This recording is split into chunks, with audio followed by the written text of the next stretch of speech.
Howdy howdy, MS Diary 26 in the house. Okay, so I'm feeling fine. I'm pretty good. I'm hot and sweaty at the moment because it's over 30 here today. I know last year was even hotter, it was at over 40, but I can only be thankful for small mercies. My health is fine. I'm eating well, albeit only 2 meals a day. Breakfast of porridge with fruit and nuts and compote, and evening meal, which is good. I wanted to speak to you, I know it's not anything to do with MS, but speak to you about our train holiday we took last year. The reason we took a train holiday last year was because the year before we went to Japan, and I looked at how much carbon was emitted by our plane journeys, etc., and it worked out to just over 2 tons of carbon. Our train holiday last year, even with the 57 hours of train journey time, came to a grand total of 0.07. So 007. Pretty cool, huh? Anyway, the train holiday was really nice. We saw a lot of great stuff.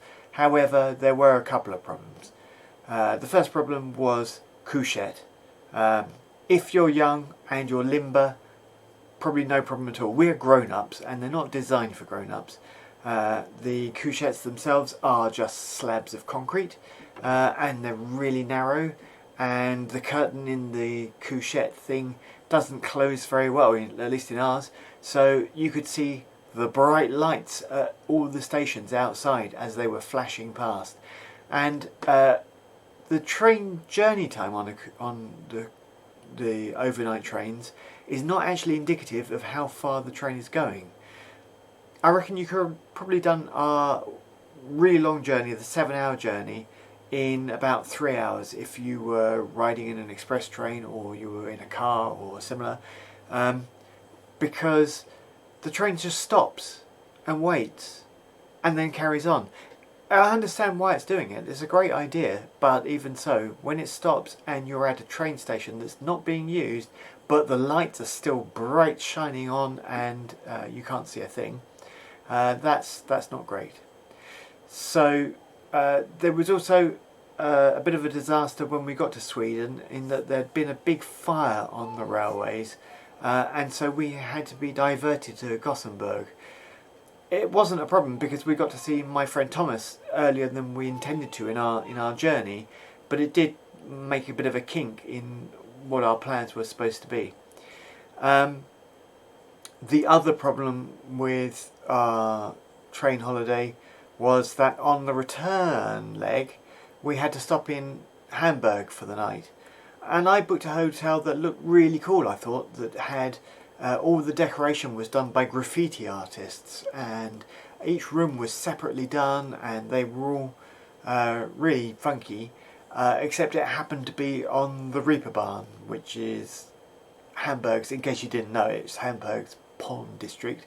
So getting from the train station to our hotel needed us to wear blinkers and not say anything to anybody as we were trying to make our way along the streets, not seeing all the flesh things, and being imprecated by down and outs for money for cigarettes or drugs, or cigarettes or drugs, or drugs or cigarettes. But apart from that, we got to see films 3 times on our journey, which was jolly good. The first one was on our first night stop in Germany before we got up to the north of Germany to get our train into Denmark, and that was Fisherman's Friends. Unfortunately, it was dubbed into German, but because the songs are a bit awkward to dub, they left those in English. The crowd we were with had a great time, and Finn got to have a beer, which he was delighted about because he was only 16 at that point, so that was quite an exotic thing for him to be able to do.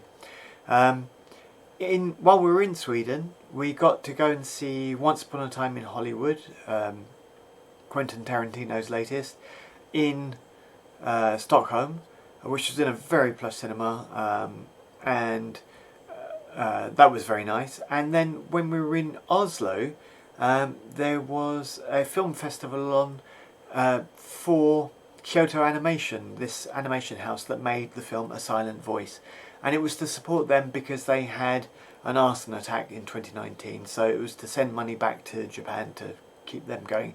So we saw A Silent Voice in Japanese with Swedish subtitles in Norway. So we had to kind of remember what was going on and figure out what was going on. Phone was a bit lost, but we had a nice time anyway.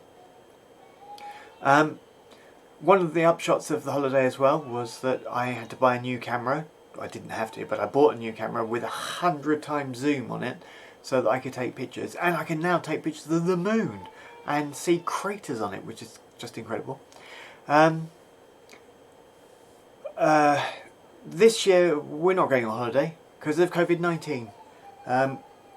And COVID-19 really was a blast from the blue. And it turns out that as an MS sufferer, I have a kind of superpower. Shh, don't tell everyone. The drugs that are used for MS tend to be drugs that are being used now for COVID as well.